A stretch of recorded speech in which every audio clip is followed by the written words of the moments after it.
waxaan jecelnahay maanta inaan idinla wadaagno sidaas oo kale arrimihii 19 ka dhacay iyo dhammaan waxa la xiriira doorashooyinka waxaan rabaa inaan ugu hormariyo sida aan hore u sheegnaba mudaharaadku waa xaq dastuuri oo dadka Soomaaliyeed dhamaantood ay leeyihiin mar hadday ku cabirayaan ra'yigooda si nabad ah lama farageli karo dawladana waxa waajib ku ah inay ilaaliso laakiin 19 waxa dhacay nasiib darro isku day qaarajin dad waaweyn oo dalkan xilalkii ugu waaweyn ay ka soo qabtay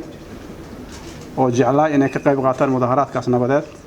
in la isku day in la dilo meesha dad ku dhintay dad ku dhaawacmay hantiya ku burburtay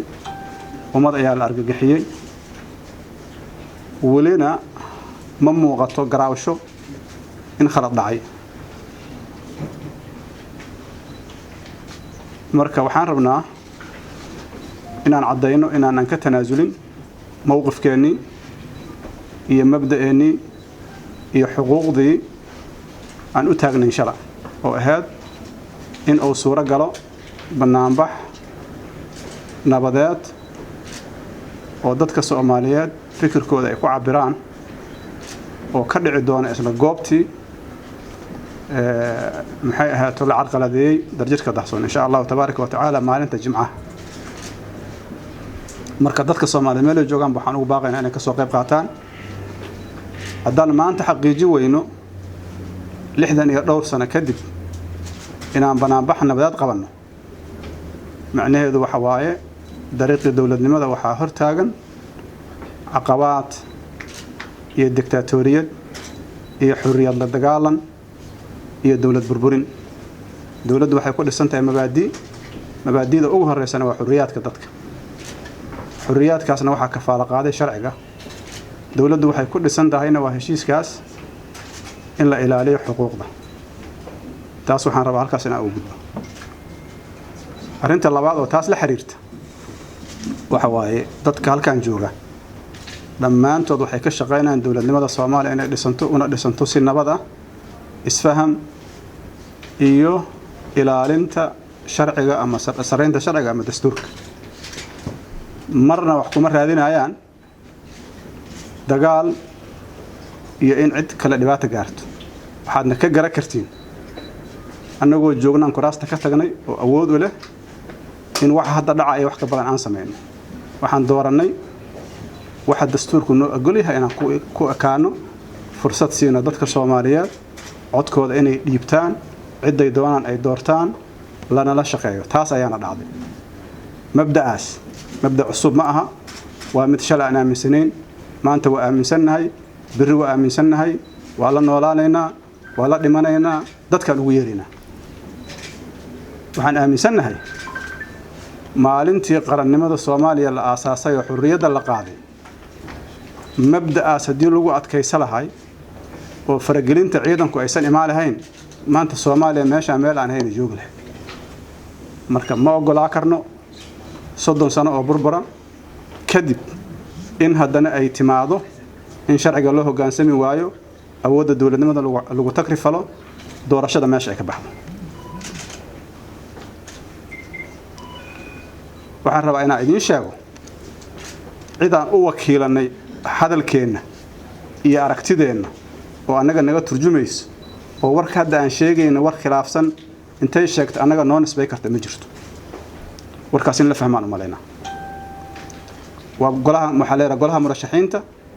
qofku ama wuxuu ku hadli karaa magaca murashaxa naftiisa ama magaca golaha waxaana wada khuseeya midka guud ee aan ku wada hadalno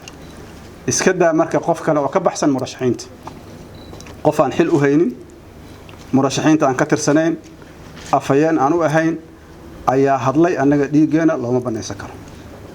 waxaan u maleynaa aragtidaas waa cad mid labaad waxa waaye mid saddexaad waxaan rabnaa inaan u mahad celino labada madaxweyne goboleed madaxweyne Saciid Maxamed Dani Saciid Abdullaahi Dani iyo madaxweyne Axmed Madoobe informationka iyo mawaaqifta Soomaalinimada dadnimada leh ay la wadaageen dadka Soomaaliyeed oo aan hore caado u haajirin aad iyo aad uga mahadcelinaynaa waxaan aaminsanahay inay tahay mawaaqif adkeynaysa dawladnimada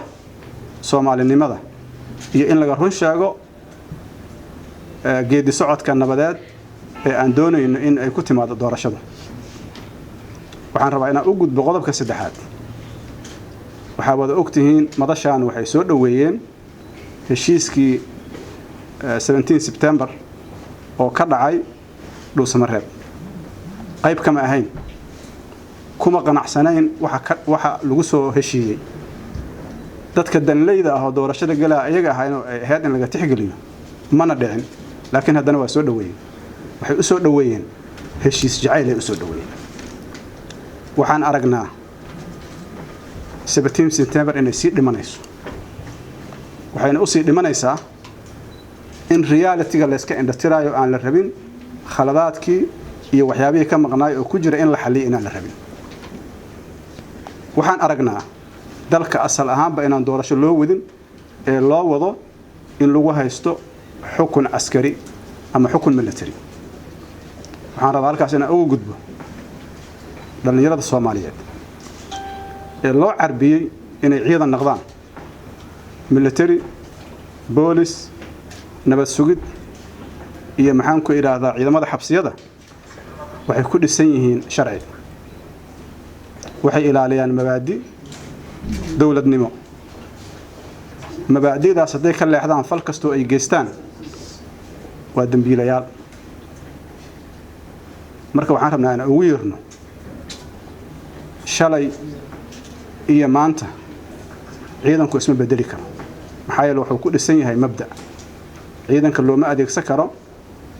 waxaan sharciga waafaqsanayn intaas waxaan rabaa inaan sii dhaafsiyo maanta waxaa su'aal weyn ka taagan tahay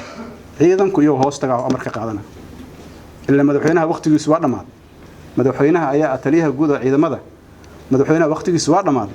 sharcigu wuxuu leeyahay madaxweynuhu wuxuu xafiiska joogayaa 4 sano oo ka bilaabata maalinta la dhaariyo marka 4 sano waa dhamaad yaa u taliya marka oo waxaan dhacay mas'uuliyadda qaadaya haday dhacdo ruux waqtigiisa dhamaaday inuu amar bixiyo khaldan qofkii amarkaas fuliyay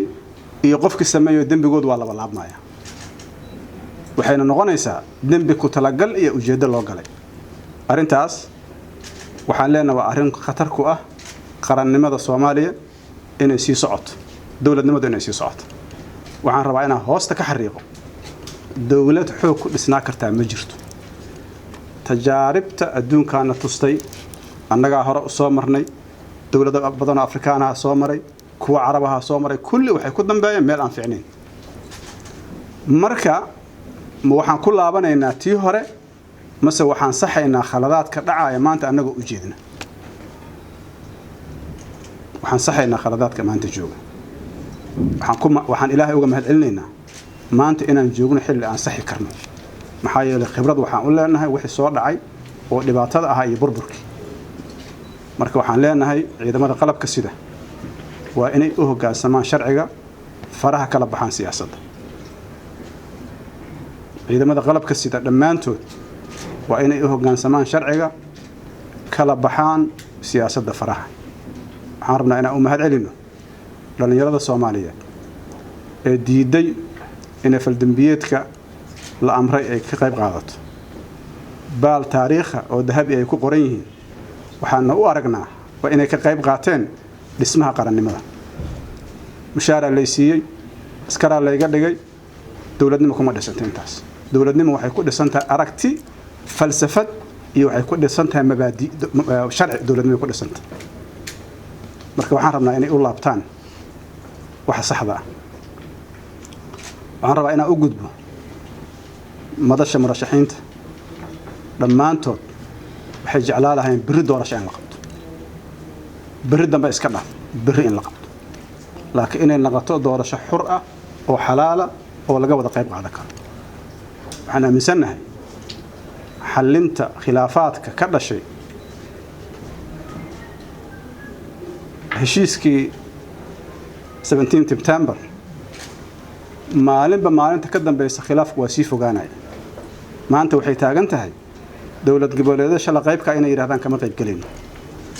taas waxay koos garaynaysaa doorashadii inaysan dhicin marka waxaad isweydiisaa kala fogaashada ayaa mas'uulka ah yaa la rabaa dalka inuu isku haayo yaa la rabaa dadka inuu isu keeno yaa la rabaa dadka inuu isu tanaasuliyo yaa laga rabaa mas'uuliyaddaas way saaranta waxaan u maleynayaa inaad jawaab iga baahnina waxaan rabnaa dadka Soomaaliyeed maanta waa maalin muhiim ah waxaa sameysmaaya taariikh Soomaaliyeed laba dariiqa noo furan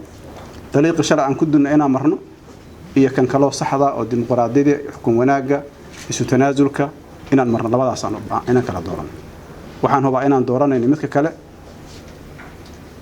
awood fara badan iyo hub fara badan iyo ciidan fara badan iyo dhaqaale fara badan xaq lagu ma fiiriyo dawladnimada lagu ma fiiriyo waxa lagu fiiriyaa mabaadi'da ay ku dhisanta marka anaga ka duulayna mabaadi'daas dawladnimo anaga ka duulayna adkaynta sharciga anaga ka duulayna wada jirka ummadda Soomaaliyeed waxaan leenahay madaxda halkan joogta waxay qeybayn ka soo qaateen dhisidda qarannimada haddana waxaa lagama maarmaan ah ayaga iyo dadka kale oo muhiimka inay qayb ka qaataan wada hadallada inay qayb ka qaataan maxaa yeelay dadka soo bilaabay waa ku kala tageen waa ku kala aragti duwanaadeen oo wax iska celi karin oon yac iska dhigi karin daandaansiga oo dulmiga aanan iska saas laakiin arintu ma aha taas anaga uma socono waa midda la rabo in ku jiido shacabku inay ogaadaan